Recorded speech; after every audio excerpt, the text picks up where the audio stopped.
పిల్లలు విదేశాల్లో సెటిల్ అయితే తల్లిదండ్రులు కూడా పల్లెటూరు వదిలేసి వాళ్ళతో పాటే విదేశాలకు వెళ్ళిపోయి విశ్రాంతి తీసుకోవాలనుకుంటారు. కానీ ఆ రైతు ఆలోచన అలా లేదు. ఒక బిడ్డ లండన్లో MBA చేసి హైదరాబాద్లో సెటిల్ అయినా, మరో బిడ్డ జర్మనీలో మెడిసిన్ చదువుతున్నా ఆయన మాత్రం తాను నమ్ముకున్న మట్టిని వదిలిపెట్టలేదు. ప్రకృతి వ్యవసాయాన్ని ప్రేమిస్తూ అందులోనే ఎన్నో ప్రయోజనాలు చేస్తూ ఏటా అక్షరాల లక్షల ఆదాయం గడిస్తున్నారు. ఆయనే ఏలూరు జిల్లాకు చెందిన ఆదర్శ రైతు వెంకటరత్నం. తనకున్న 9.5 ఎకరాల భూమిలో వైవిధ్యమైన సేద్యం చేస్తూ వ్యవసాయాన్ని ఒక పండుగలా మార్చేశారు. ముఖ్యంగా 1.5 ఎకరం పొలంలో ఆయన చేస్తున్న ఇండోనేషియా వ్యవసాయం ఎంత ఫేమస్ అయిందంటే ఈ మోడల్ను చూడడానికి ఏకంగా 11 దేశాల నుండి విదేశీ ప్రతినిధులు ఆయన పొలానికి క్యూ కడుతున్నారు. అసలు ఏంటి ఇండోనేషియా ఫిష్ ప్యాడీ మోడల్? ఒకే పొలంలో వరి, చేపలు, పండ్లను ఎలా సాగు చేయాలి? ఈ సేద్యం వల్ల రైతులకు కలిగే ప్రయోజనాలు ఏంటో తెలియాలంటే ఏలూరు జిల్లాకు వెళ్లాల్సిందే.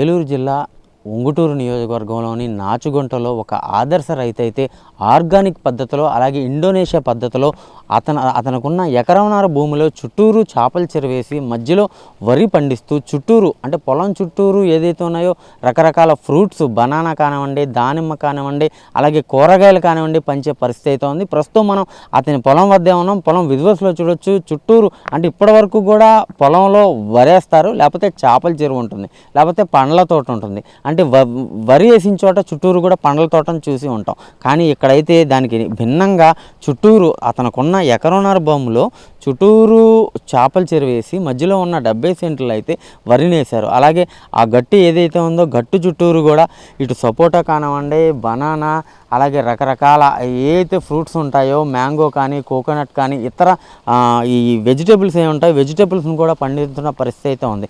కానీ మొత్తం మీద ఇదంతా కూడా ఈ పండించేది ఏదైతే ఉందో ఈ చేపల చెరువు కానివ్వండి, అలాగే వరి కానివ్వండి, ఈ ఫ్రూట్స్ ఇవన్నీ కూడా ఆర్గానిక్ పద్ధతిలో అంటే సాయిల్ టెస్ట్ చేసినప్పటికీ కూడా ఎటువంటి కెమికల్స్ కూడా దీంట్లో వాడకుండా కూడా ఆయన పండిస్తున్నానని చెప్పే పరిస్థితి అయితే ఉంది. అలాగే ఈ ఇండోనేషియా పద్ధతిలో ఇదంతా కూడా అంటే ఏదైతే ఇండోనేషియా పద్ధతిలో ఉందో బట్టలు, చెప్పులు ఇవి తప్పనించి అంటే కృత్రిమంగా తయారైన తప్పనించి మిగతాదంతా కూడా ఇక్కడ నుంచి మనం ఏదైతే మన భూమి నుంచి వస్తుందో అదంతా కూడా మన భూమి నుంచే కూడా తీసుకొని తినాలి, అదే ఆరోగ్యకరంగా ఉంటుంది అని చెప్పే పరిస్థితి అయితే ఉంది. అయితే మనతో పాటు రైతు అయితే ఉన్నారు. ఆయన అడిగి అసలు ఈ భూమి గురించి ఏంటి, అసలు ఈ పొలాన్ని ఎలా పండిస్తున్నారు అనేది కూడా తెలుసుకునే ప్రయత్నం అయితే చేద్దాం.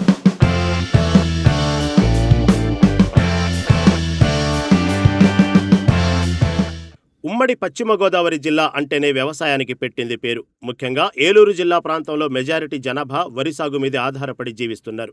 కానీ మారుతున్న వాతావరణ పరిస్థితులతో ఇప్పుడు వ్యవసాయం ఒక జూదంలా మారిపోయింది. వర్షాలు లేక ఒకసారి, అతివృష్టి వచ్చి పొలాలు మునిగిపోయి ఇంకోసారి, ఇలా రైతులు పెట్టిన పెట్టుబడి కూడా రాక తీవ్ర ఇబ్బందులు పడుతున్నారు. ఒకప్పుడు సగర్వంగా వ్యవసాయం చేసిన రైతులు ఇప్పుడు ఆదాయం చాలక పక్క పొలాలను కౌలుకు తీసుకోవడమో లేదా కూలి పనులకు వెళ్లడమో చేయాల్సిన దయనీయ పరిస్థితి ఏర్పడింది. కానీ ఇవన్నీ పాత మాటలు. ఎప్పుడైతే రైతులు తమ ఆలోచన విధానాన్ని మారుస్తారో అప్పుడు వ్యవసాయం దండగ కాదు, పండుగ అవుతుంది. కేవలం 1 ఎకరం భూమిలో వరి పండిస్తూ, అదే పొలంలో చేపలు పెంచుతూ, గట్ల మీద కూరగాయలు పండిస్తూ 3 రెట్ల ఆదాయం సంపాదిస్తున్నారు ఏలూరు జిల్లాకు చెందిన ఆదర్శ రైతు వెంకటరత్నం.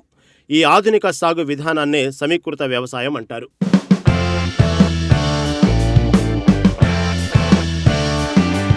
ముందుగా ఈ ఫిష్ పాడి మోడల్ గురించి తెలుసుకుందాం. వెంకటరత్నం గారికి మొత్తం 9.5 ఎకరాల భూమి ఉంటే అందులో ప్రత్యేకంగా 1.5 ఎకరంన్నరలో సమీకృత వ్యవసాయం కోసం కేటాయించారు. ఈ 1.5 ఎకరం పొలాన్ని ఆయన ఎంతో అద్భుతంగా 3 భాగాలుగా విభజించారు. సరిగ్గా మధ్యలో ఉన్న 70 సెంట్ల భూమిలో వరి సాగు చేస్తారు. ఆ వరి పొలం చుట్టూ ఒక కందకమ్మలాగా తవ్వి ఆ 40 సెంట్లలో చేపల చెరువుని ఏర్పాటు చేశారు. ఇక ఆ తవ్వగా వచ్చిన మట్టితో వేసిన పెద్ద గట్లపైన ఉన్న మిగతా 40 సెంట్ల స్థలంలో కొబ్బరి, సీతాఫలం, డ్రాగన్ ఫ్రూటు, అరటి, జామ వంటి బహుళ జాతుల పండ్ల మొక్కలను నాటారు.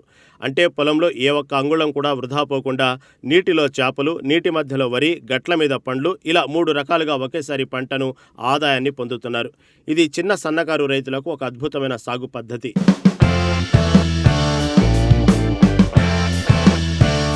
ఇక మిగిలిన 8 ఎకరాల్లో ఈ సాగుదారు ఏవో సాధారణ వరి రకాలు పండించడం లేదు.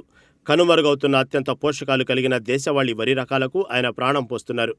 కుజపటాలియా, రక్తశాలి, మైసూరు మల్లిక, నబారా, ఇంద్రాణి, తులసి బసు లాంటి అరుదైన స్వదేశీ రకాలను మాత్రమే సాగు చేస్తున్నారు. ఇందులో ఇంకో గొప్ప విషయం ఏమిటంటే ఆయన తన పొలంలో వీసమంతా కూడా రసాయన ఎరువులు, పురుగు మందులు వాడరు. పూర్తిగా ప్రకృతి సిద్ధమైన పద్ధతులనే పాటిస్తారు. వరి నాట్లు వేయడానికి ముందే పొలంలో జనుము, జిలుగ లాంటి పచ్చిరొట్ట ఎరువులను, చిరుధాన్యాలు, నూనె గింజలు చల్లి సరిగా 70 రోజుల తర్వాత వాటిని పూత దశలో ఉండగానే పొలంలో కలియదున్నేస్తారు. దీనివల్ల భూసారం విపరీతంగా పెరుగుతుంది. అలాగే తనకున్న 6 ఆవుల నుంచి సేకరించిన పేడ, మూత్రంతో ఘన, ద్రవ జీవామృతాలను తయారు చేస్తారు. ఆకులతో కషాయాలు చేయడానికి ఏకంగా 1000 లీటర్ల ట్యాంకును నిర్మించారు. ఇక లీటర్ ద్రావణంలో కోడిగుడ్డు, నిమ్మరసం కలిపి గ్రోత్ ప్రమోటర్గా వాడతారు. అది కూడా ఎకరానికి కేవలం 1/2 లీటర్ మాత్రమే స్ప్రే చేసి అద్భుతమైన దిగుబడులు సాధిస్తున్నారు.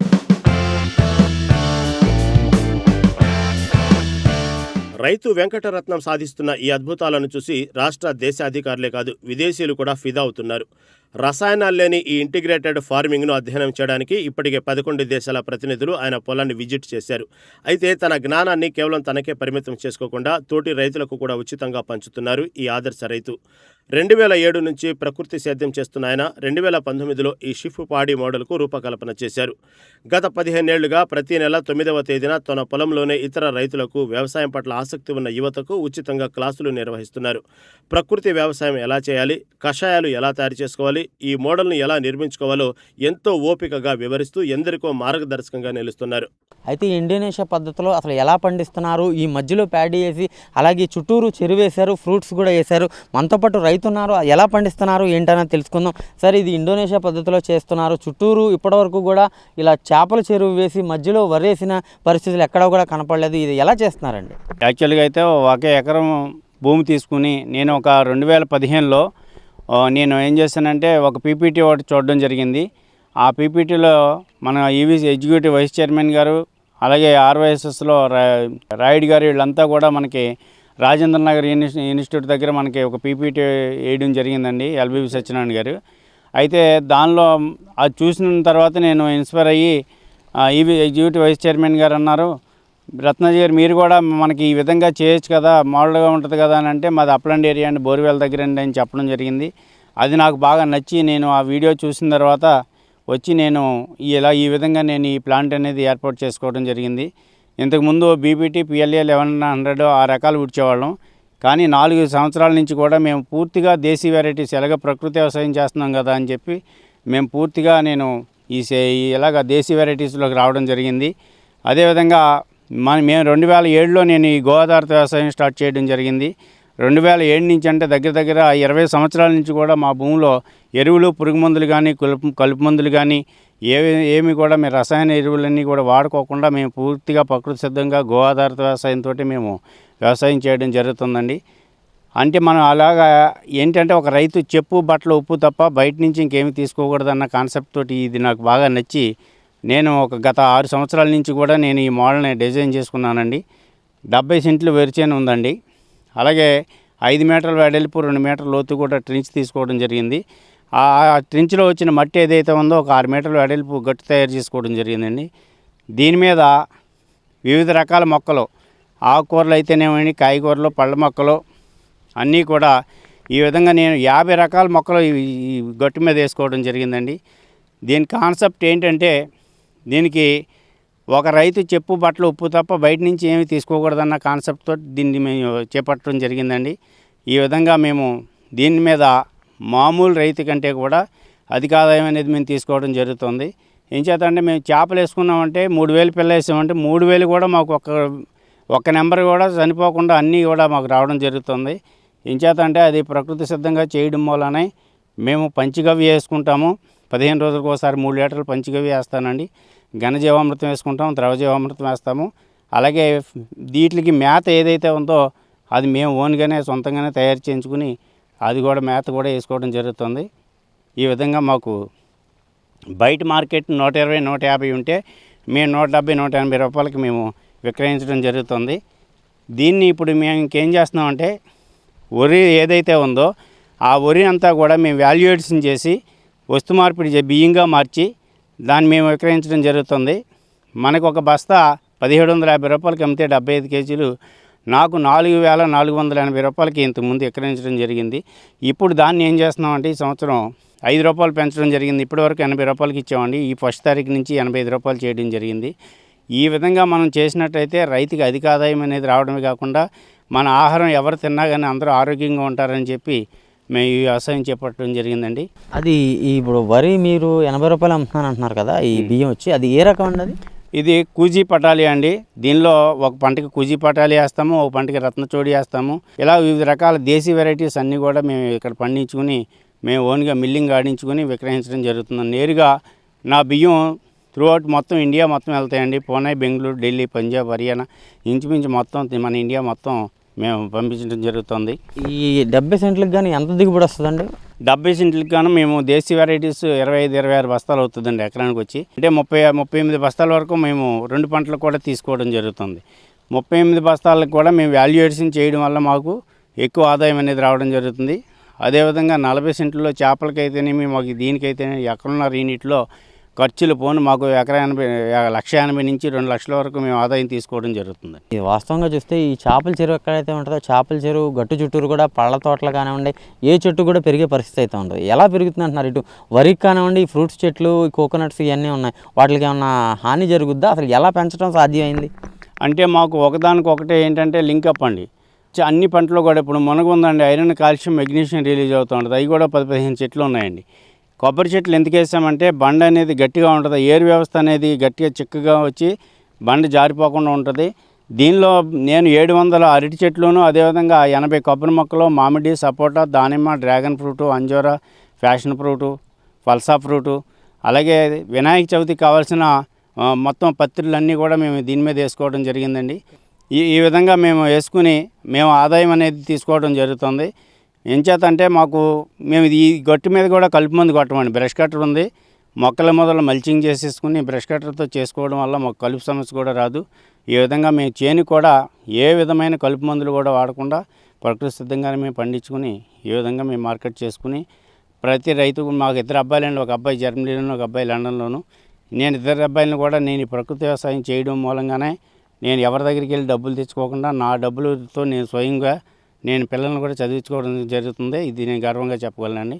అయితే ఇటు చూసుకుంటే ఇటు ఏదైతే వ్యవసాయం ఇండోనేషియా పద్ధతిలో వ్యవసాయం చేస్తున్నారో ఈ వ్యవసాయానికి సంబంధించి ఈ గట్టు ఏదైతే ఉందో ఈ గట్టును కూడా లోపల 5 మీటర్స్ వెడల్పును 2 మీటర్ల లోతు తవ్వుకొని దాని నుంచి వచ్చిన మట్టిని ఈ పొలానికి ఏదైతే ఉందో పొలానికి గట్టిగా వేసుకున్నారు. ఇదిగో మనం విజువల్స్లో చూస్తున్నాం. ఇటు దానిమ్మ చెట్టు, సీతాఫలం చెట్టు, కింద డ్రాగన్ ఫ్రూట్, కోకోనట్ ఇవన్నీ కూడా వేసిన పరిస్థితి ఉంది. వీటి వల్ల మొత్తం ఏదైతే ఉందో మొత్తం రసాయన పద్ధతిలో ఏది కూడా వాడకుండా మొత్తం అంతా కూడా ప్రకృతి సేద్యం చేస్తున్నానని చెప్తున్నారు.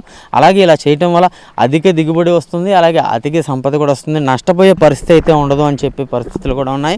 ఇక్కడ ఈ రైతు చూసుకుంటే ఇదంతా కూడా వినూత్న పద్ధతిలో అయితే ఈ ఫ్రూట్స్ చెట్లు అంటే ఇప్పటివరకు కూడా అయితే చేపల చెరువు లేకపోతే ప్యాడీ లేకపోతే ఈ ఫ్రూట్స్ ఇలాంటివి అయితే చూసిన పరిస్థితులు అయితే ఉన్నాయి. ఇక్కడ వినూత్నంగా కూడా ఇటు ఈ వెంకటరత్నం గారు దీనికి సంబంధించి మొత్తం అంతా కూడా ఈ గట్టు చుట్టూరు చేపల చెరువు, అలాగే ఇటు ప్యాడీ, ఈ ఫ్రూట్స్ చెట్లు, దానిమ్మ చెట్టును మనం విజువల్స్లో చూస్తున్నాం. అరటి చెట్టు, ఇటు చేపల చెరువు ఏదైతే ఉందో చేపల చెరువు దగ్గర అయితే ఇటు అరటి చెట్టు అయితే కనిపించే పరిస్థితి అయితే ఉన్నాయి. మధ్యలో ఈ పైనాపిల్ చెట్లు కానివ్వండి, అలాగే డ్రాగన్ ఫ్రూటు, అలాగే పనస, అలాగే కొబ్బరి చెట్లు, ఉసిరి చెట్లు ఇవన్నీ కూడా కనపడుతున్న పరిస్థితులు కూడా ఉన్నాయి. ఇవన్నీ కూడా ఇప్పుడు రానున్న రోజుల్లో ఏదైతే ప్రజలు ఈ రసాయనిక పద్ధతులు అలవాటు పడిపోయి ఇటు రోగాలను కూడా కొని తెచ్చుకునే పరిస్థితులు అయితే ఉన్నాయి. అవన్నీ కూడా కాకుండా మొత్తం అంతా కూడా రసాయన పద్ధతిలో కాకుండా ఇదంతా కూడా సేంద్రీయ వ్యవసాయం చేసి ఆరోగ్యమే మహాభాగ్యం అన్న కాన్సెప్ట్లో అయితే ఏ రసాయనాలు వాడకుండా ప్రకృతి సేద్యం చేస్తూ కూడా అధిక దిగుబడులు పొందుతూ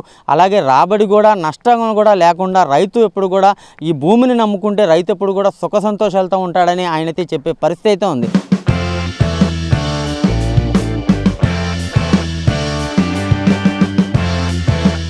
ఇదండి రసాయనాలు లేకుండా మట్టిని నమ్ముకొని స్వదేశీ రకాలను బతికిస్తూ ఏటా లాభదాయకమైన ఆదాయాన్ని ఆర్జిస్తున్న ఏలూరు రైతు వెంకటరత్నం గారి స్ఫూర్తిదాయకమైన కథనం. వ్యవసాయం నష్టాల బాట అని బాధపడే ప్రతి చిన్న సన్నకారు రైతులకు ఆయన అనుసరించే విధానం ఎంతో ప్రయోజనకరం. ఒకే చోట వరి, చేపలు పండించే ఈ ఫిష్ ప్యాడీ మోడల్ను మీరు అనుసరించి సేద్యంలో లాభాలను సాధిస్తారని ఆశిస్తున్నాం. ఇవి ఇవాల్టి పాడి పంటలు కార్యక్రమం విశేషాలు. ఇలాంటి మరిన్ని ఆసక్తికర కథనాల కోసం చూస్తూనే ఉండండి మెగా 9 టీవీ.